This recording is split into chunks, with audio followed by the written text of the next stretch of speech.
السلام عليكم. ورجعنا لكم في حلقه جديده، وفي الحلقه دي ان شاء الله رب العالمين جايبين فلاش وتليجر وعايزين نجرب الفلاش. كنا شرحنا الفلاش ده قبل كده شرح كامل، اللي هو الفلاش اللي ال 500 ال 910 من نيكون. تمام، كنا شرحناه قبل كده شرح كامل على قناه اليوتيوب، تقدر تخش وتراجع الشرح بتاعه علشان لو عايز تعرف ازرار واي حاجه. شارحينه شرح كامل ازرار وتفاصيل وكل حاجه عن الفلاش. وفي الحلقه دي طالعين ان شاء الله علشان نجرب الفلاش على تليجر. كنا قلنا ان احنا هنطلع ونجربه مع بعض، وناس كتير طلبت مني ان انا اجربه على تليجر، لان برضو معظم ناس كتير جدا عايزه تعرف التليجر الريميكس ده هيشتغل عليه ولا مش هيشتغل عليه. فطبعا هنجرب الفلاش تمام، ونشوف هيشتغل ولا مش هيشتغل ولا ايه ظروفه بالظبط. فخلونا نبدا الحلقه ونشوف الفلاش ده هيشتغل ولا مش هيشتغل. يلا تابع الحلقه.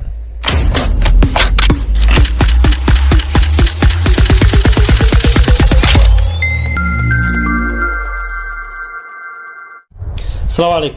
لو اول مره تشوفني، انا اسمي نادر علي، بقدم محتوى عن الكاميرات والفلاشات والعدسات. لو عندك اي سؤال بخصوص اي كاميرا او اي عدسه او اي فلاش سيبه لنا في كومنت، وان شاء الله هنطلع ونجاوب عليه في حلقه كامله. ولو عايز تعرف اي حاجه او اي سؤال عن اي كاميرا راجع القناه، في حاجات كتير جدا احنا شارحينها في الشهور اللي فاتت. هتلاقي شروح لفلاشات والعدسات والكاميرات كتير جدا، فلو في كاميرا مش موجود ليها شرح سيبها لنا في كومنت، وان شاء الله هنطلع ونجاوب عليه. وخلينا على طول نخش في الشرح ونقول بسم الله الرحمن الرحيم. خلونا اول حاجه نركب البطاريات تمام بتاعه الفلاش علشان نشوف الفلاش ده. كده الفلاش خلينا نركب له بطارياته. جايبين معانا حاجاير كامليون اللي هي دي تمام، هنجرب عليها. طبعا يا جماعه اي حد هيشتري فلاش لازم على الاقل يشتري حجاير من اللي هي بتاعه الشحن. ايه حجاير الشحن دي؟ حجاير الشحن دي طقم زي ده كده بيتباع بالشحن بتاعه. الحجاير دي بتشحن، وطبعا ناس كتير عارفه الكلام ده وعارفه ان في حجاير بتشحن، لكن معظم الناس ما تعرفش. فانا دلوقتي بخاطب الناس اللي مش عارفه،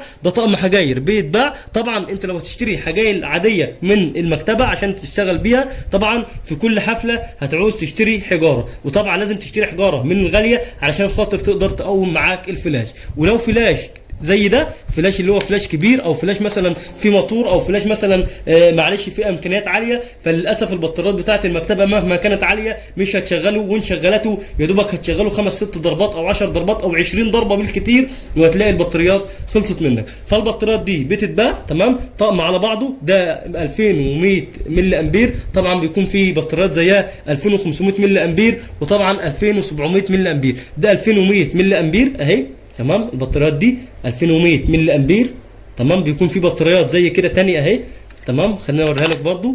دي بتكون برضو موجوده في السوق لو انت عايز تشتريها.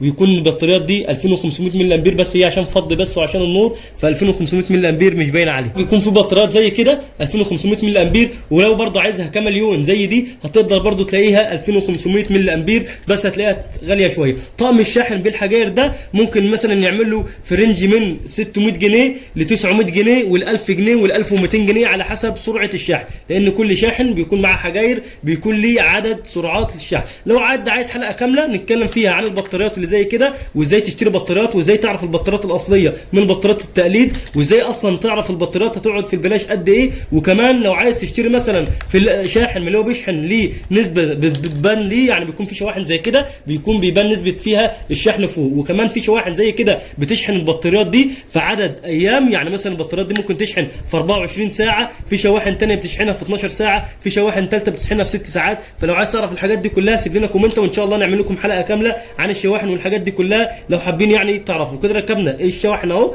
تمام، ركبنا بطاريات. خلينا نفتح الفلاش.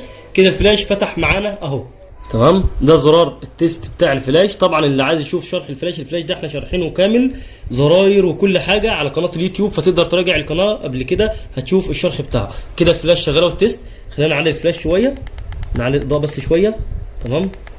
كده الاضاءه بقت على 8 اهي، كده بقت اعلى نسبيا. طبعا الفلاش ده من 1 على 1 اعلى حاجه، من 1 على 128 اوطى حاجه تمام. خلونا بقى ننقل للتليجر. ده التليجر ده لازمته ايه؟ التليجر ده يا جماعه قطعه بتركب على الكاميرا وقطعه بتركب على الفلاش تمام.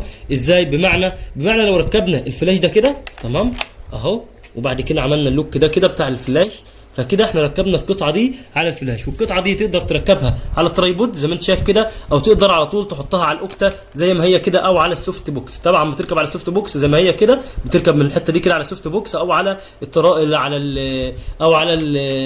على الاوكتا. تمام، وتقدر تصور. طب القطعه دي بتركب على الكاميرا طبعا، اللي هنا حاجه اسمها موجات. الموجات دي من 1 ل 4. تمام، هنا 1 و2 تحت و3 و4 فوق. تمام، طبعا انتوا ممكن ما تكونوش شايفين كويس اهي.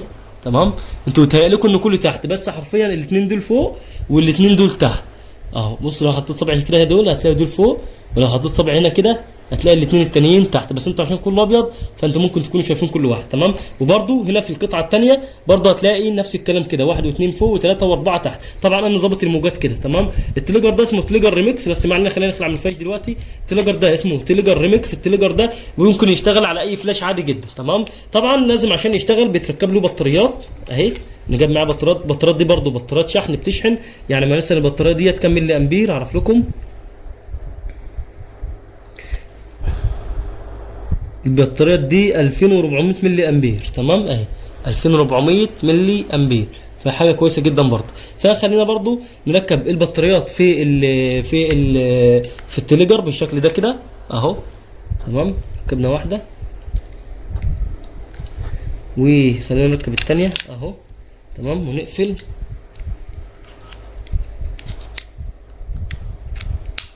تمام، خلينا نركب دي.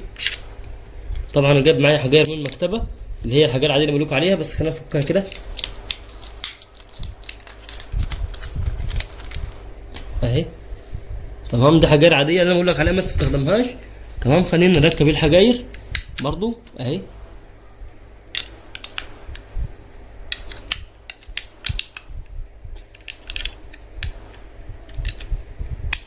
تمام، كده ركبنا الحجاير.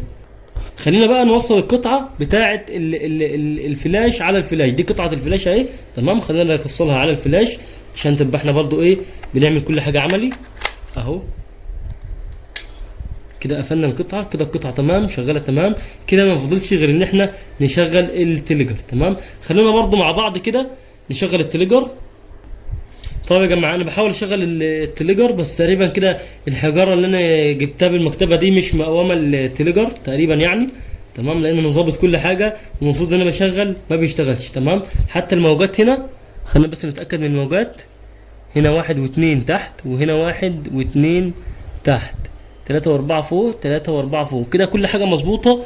بس طبعا زي ما قلت لك ممكن يكون البطاريات اللي هي اللي راكبه في التليجر الثاني ممكن تكون ضعيفه شويه. تمام، دي البطاريات دي شغاله تمام المفروض. البطاريات دي ممكن تكون فاصله شحن، انا مش عارف بصراحه لان انا ما شحنتهاش بقالي فتره يعني، او ممكن تكون مش راكبه كويس. دي الحجاره دي مش راكبه كويس. دي انا برضه بقول في حاجه غلط. بصوا الحجاره دي ما كانتش راكبه كويس، فخلينا نركب كده الحجاره. معلش برضه بقول في حاجه غلط كده، ما فيش حاجه. تمام، كده المفروض ده ينور اصلا، ما اعرفش ما نورش ليه، بس برضه كده ما. طب خلينا كده على الفلاش. بص انا حاولت كذا مره بس الفلاش برضه مش شغال تقريبا. يعني في حاجه في الحجاير، يعني الحجاير ممكن تكون الحجاره دي مش شحنه او حاجه. تمام، عشان كده مش عايز يشتغل. او ممكن يكون مثلا ممكن يكون اي حاجه، انا ما اعرفش ايه السبب بالظبط، بس ممكن يكون اي حاجه. بس المفروض كده ان التليجر يشتغل. انا بضغط على الزرار ده كده، بضغط عليه الفلاش بيقيد عادي جدا، بس ما اعرفش ليه مش عايز يقيد. ممكن يكون مثلا زي ما قلنا في حاجه، البطاريه ممكن تكون فاصله، البطاريه الثانيه ممكن تكون مش مقومه مش مقومه التليجر او حاجه. يعني بصراحه مش عارف، لان انا ما جربتش من زمان ان انا اشغله. ممكن تكون البطاريات خلصت، البطاريات اللي جايبها على التليجر دي، او ممكن تكون البطاريات اللي جايبها من المكتبه مش مقومه، لان دي بطاريات عاديه خالص. وزي ما قلت لكم البطاريات دي ما بتستخدمش، لانها بطاريات في الاول وفي الاخر بطاريات صيني، فما بتشغلش حاجه يعني. تمام، فيعني ده كان كنت طالع عشان اجرب لكم التليجر على الفلاش، بس ما فيش نصيب. ان شاء الله نعمل فيديو تاني ونجرب فيه كل حاجه. تمام، كده الفلاش شغال اهو. تمام. واحنا شارحين طبعا الفلاش قبل كده، وطبعا مورينكم الحاجات دي قبل كده برضه في الشرح بتاع الفلاش والالوان والحاجات دي كلها. طبعا الفلاش بيبقى جاي معاه الجراب بتاعه، تمام، وجاي معاه الديفيوزر، وجاي كمان قاعده الفلاش دي، تمام. دي كل حاجته اللي جايه معاه. طبعا التليجر ده انت بتشتريه له، ما بيجيش مع الفلاش. لو عايز في التليجر بعد كده انت بتشتريه. وطبعا التليجر مش شغال، بس ده مش عيب من التليجر انا متاكد انه شغال، بس ممكن يكون عيب من البطاريه. خلينا طيب نفك التليجر كده بس ونجرب حاجه. طيب بصوا يا جماعه، اللمبه دي لو تلاحظ كده انها بتنور اهي، تمام، اهي شايفين دي كده بتنور. فدي كده البطاريات بتاعه التليجر ده شغاله، اللي هي البطاريات اللي جايبها من المكتبه دي، طبعا عشان لسه جديده فجايز تكون يعني انا نقلتها على الفرده الثانيه، نقلتها على الفرده اللي هي بتركب على الكاميرا، لان الفرده اللي بتركب على الكاميرا دي ما بتحتاجش بطاريه جامده. فدي كده شغاله اهي، تمام. الثانيه دي اللي مش شغاله بقى، دي اللي فيها مشكله، تمام. اهو بصوا دي كده فيها مشكله. البطاريه دي تقريبا ممكن تكون عايزه تشحن، لان من زمان قوي ما حطيتهاش على الشاحن، وبقى لها فتره كبيره ما استخدمتش تليجر في شغلي، فدي ممكن تكون عايزه تشحن. فان شاء الله هنشحنها ونرجع مع بعض نعمل يعني نكمل الفيديو، تمام، ان شاء الله رب العالمين. طيب يا جماعه، انا شحنت الحجره بطاريه شويه، تمام. الثانيه بقت شغاله اهي كده، دي شغاله، تمام. ودي كده ان شاء الله تكون شغاله اهي، تمام. كده الاثنين شغالين، وحطيناهم في بعض كده وبصينا هتلاقي الاثنين شغالين، تمام. كده نبتدي بقى ان احنا نشتغل تاني. معلش من الاول، هنركب تاني التليجر اهو، تمام. نقفل، نفتح الفلاش،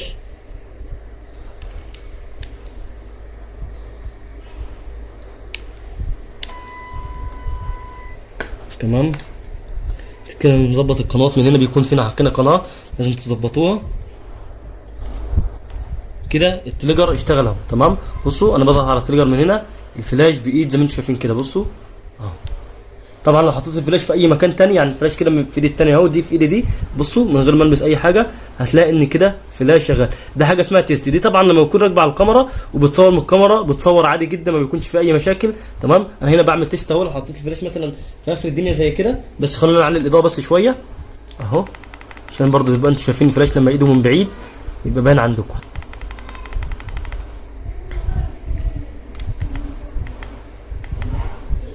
تمام. كده حطيناه بعيد اهو، تمام. بصوا اهو، تمام، شايفينه معاكم اهو. لو حطيته مثلا في الاتجاه اللي فوق، انا كده عامله للسقف كده برضو شغال اهو، تمام، اهو زي ما انتم شايفين اهو، اهو، تمام. فكده شغال تمام اهوت. كده التليجر شغال، وبس المشكله كانت في البطاريه زي ما قلت لكم. وكده جربنا التليجر على الفلاش، واللي محتاج اي تليجر من ده، التليجر ده بيشتغل على كل الفلاشات، على معظم الفلاشات، مش على كلها عشان بس ما حدش يقول مش عارف ايه، بيشتغل على معظم الفلاشات. فلو انت معاك فلاش نيكون او فلاش اي فلاش، ممكن التليجر ده يشتغل عليه. بيشتغل على فلاشات نيكون، وبيشتغل على فلاشات جودكس اللي هي ال 520 و 560، والجودكس زي مثلا 680 وال 680 ان، 685 وال 680 ان، تمام. كل الفلاشات دي التليجر ده بيشتغل عليها، لان التليجر ده زي ما قلنا بيشتغل على كاميرات كتير جدا ومعاه قنوات زي كده. فطبعا ده كان شرح على السريع كده للفلاش وللتليجر. كنا طالعين طبعا عشان نجرب التليجر على الفلاش. وطبعا لو انت محتاج تشتري التليجر زي ده ممكن تشتريه، سعره حلو جدا، ممكن تشتريه من اي مكان. وبكده نكون وصلنا لنهايه الحلقه. لو جربت التليجر ده زي ده قبل كده قول لنا ايه رايك فيه، وقول لنا كنت بتشغله على فلاش ايه، وقول لنا برضه ايه رايك في الفلاش لو عرفته، ولو مش عارفه قول لنا ايه رايك فيه. ولو حابب تشتري، هتشتري التليجر ده والفلاش ده، ولا هتشتري فلاش ايه بالظبط وتليجر ايه بالظبط. وبكده نكون وصلنا لنهايه الحلقه. لو وصلت معايا لحد هنا اعمل سبسكرايب للقناه وفعل الجرس عشان يوصلك فيديوهاتنا اول باول، وما تنساش تصلي على النبي. يلا صلوا على النبي.